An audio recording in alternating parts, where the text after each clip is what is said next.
नमस्कार, स्वागत है आपका जीएमएच न्यूज चैनल में। चलिए बात कर लेते हैं आज की बड़ी खबरें। सबसे पहले बात करेंगे मथुरा की सांसद हेमा मालिनी ने शनिवार को सीएम योगी से लखनऊ में मुलाकात की है।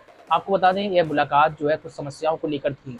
पर्यटन विकास और अयोध्या और वाराणसी की तरह मथुरा को भी विशेष पैकेज दिए जाने की मांग इन्होंने उठाई है। इस पर सीएम योगी ने आश्वासन दिया है, कहा है कि ब्रज का विकास मेरी प्राथमिकता का हिस्सा है और 10 दिन में अफसर आपके जनपद में आएंगे। चलिए बात कर लेते हैं पहलगांव आतंकी हमले के बाद पाकिस्तानी नागरिकों को देश छोड़ने का अल्टीमेटम दिया गया था।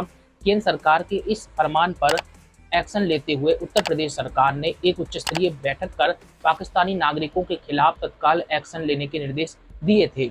इतना ही नहीं, सीएम योगी ने इसकी खुद मॉनिटरिंग भी की है। नतीजा ये रहा है कि उत्तर प्रदेश 100% पाकिस्तानी नागरिकों को वापस भेजने वाला पहला राज्य बन गया है। 24 घंटे के अंदर यूपी से चुन चुनकर सभी पाकिस्तानियों को वापस भेज दिया गया है। इस सरकार का आंकड़ा यानी रिकॉर्ड कहता है। बात कर लेते हैं उत्तर प्रदेश राज्य ललित कला अकादमी की तरफ से समर कैंप वर्कशॉप का आयोजन किया जाएगा। यह वर्कशॉप 1 मई से लेकर 30 जून तक सभी 75 जनपदों में चलेगा। इसमें 2 आयु वर्ग जो 10 से लेकर 17 वर्ष, 18 से 25 वर्ष में बांटा गया है। कला की विभिन्न विधाओं में इनकी रुचि के अनुसार विषय एक्सपर्ट द्वारा निपुण बनाया जाएगा। यह समर कैंप सुबह 8 बजे से 10 बजे तक संचालित होगा। समाजवादी पार्टी के मुखिया अखिलेश यादव ने पार्टी के सांसद रामजी लाल सुमन पर हुए हमले को लेकर सरकार को चुनौती दी है। उन्होंने कहा है कि हम लोग न हमले से डरने वाले हैं, न किसी के डराने से डरने वाले हैं। आओ खुले मैदान में बात करो। सांसद सुमन को डराने के लिए हमला हुआ है। हमला पहली बार नहीं हुआ। ये सरकार और डीजीपी का सपोर्ट है। डीजीपी और सरकार दोनों एक ही तरह के लोग हैं। इस तरीके का जो है आरोप सपा प्रमुख ने लगाया है। इसी के साथ ही बात करें उद्यान विभाग के 50 वर्ष पूरे होने पर मंत्री दिनेश प्रताप सिंह ने सोमवार को उद्यान निदेशालय में 125 फीट ऊंचा ध्वज फहराया। उद्यान एवं खाद्य प्रसंस्करण विभाग ने विकास एवं नवाचार के क्षेत्र में 50 साल सफलतापूर्वक पूरे कर लिए हैं। इसी के साथ ही एक अच्छी खबर आ रही है। उत्तर प्रदेश अधीनस्थ सेवा चयन आयोग यानी कि यूपी SSC ने ग्राम पंचायत अधिकारी के 1468 पदों पर भर्ती के लिए आयोजित परीक्षा की अंतिम उत्तर कुंजी आज जारी कर दी है। इसे आयोग की वेबसाइट upsssc.gov.in पर जाकर 4 मई तक देखा जा सकता है। यूपी कांस्टेबल भर्ती से जुड़ी हुई एक बड़ी अपडेट आ रही है। दरअसल आपको बता दें यह 2023 का मामला है। इलाहाबाद हाईकोर्ट जो पहुंचा है 60,244 पदों के सापेक्ष मेडिकल परीक्षा में पद से अधिक अभ्यर्थियों को शामिल करने की मांग उठी है। याची का कहना है कि जितने पदों पर भर्ती का विज्ञापन है उतने ही कैंडिडेट बुलाए जाएंगे, तो मेडिकल में बहुत अभ्यर्थी फेल होंगे। ऐसे में सभी जो है पद भरे नहीं जा सकते। अगले हफ्ते केस की सुनवाई हो सकती है। इस वक्त सिपाही भर्ती का मेडिकल टेस्ट चल रहा है। श्रावस्ती के जिलाधिकारी अजय कुमार द्विवेदी की ओर से अवैध जो है यहाँ पर मदरसे चल रहे थे, उनके विरुद्ध कार्रवाई की गई है। आपको बता दें एक टीम बनाई गई थी और टीम लगातार ऐसे अवैध मदरसों पर कार्रवाई कर रही है।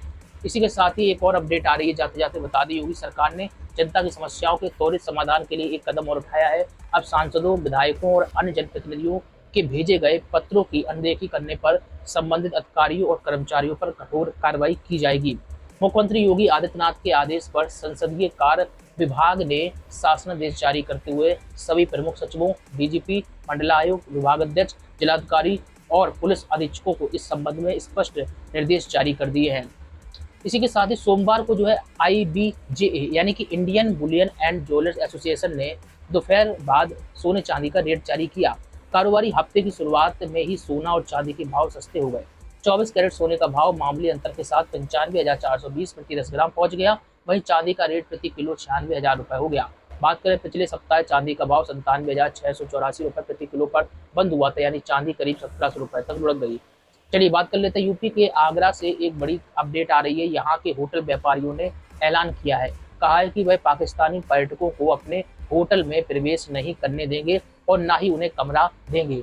गौरतलब हो कि पहलगांव में हुए आतंकी हमले के बाद देश भर में आक्रोश है और इसका नतीजा आगरा में भी देखने को मिला है।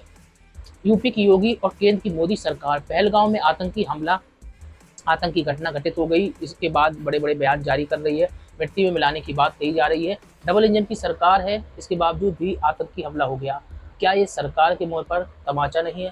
पहलगांव जैसे क्षेत्र में सुरक्षा व्यवस्था मजाक की, वहां से बचकर आए लोग खुद ये बता रहे हैं धारा 370 हटा दी जाएगी तो कुछ नहीं होगा, लेकिन इसके बाद भी इतनी बड़ी घटना घट गई। सरकार पर सवाल खड़े ना हो इसके लिए ज़्यादातर टीवी चैनलों ने एक तरफा न्यूज़ टेलीकास्ट करना शुरू कर दी। पाकिस्तान में अब हड़कंप मच जाएगा, बर्बाद हो जाएगा जैसी तमाम खबरें जिसमें से अधिकतर सिर्फ टीआरपी बटोरने के लिए प्रस्तुत की जा रही हैं, जिनका न तो सिर है और ना ही पैर है। वहीं शंकराचार्य स्वामी अभिमुक्तेश्वरानंद ने पहलगांव हमले को लेकर पीएम मोदी पर निशाना साधा है। उन्होंने कहा है कि कहाँ चूक हुई, हमें ये पता करना चाहिए, इसके लिए कौन जिम्मेदार है, इस पर भी सवाल उठाए। अभिमुक्तेश्वरानंद ने याद दिलाया कि जब पीएम मोदी गुजरात के सीएम थे तब उन्होंने क्या कहा था।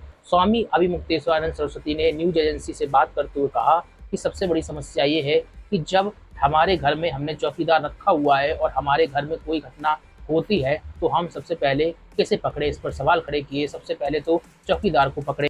वे कहते हैं तो हम चौकीदार हैं, लेकिन चौकीदारी की गई होती तो पहलगांव जैसा हमला ना होता। इससे पहले भी एक बयान शंकराचार्य का सुर्खियों में रहा है।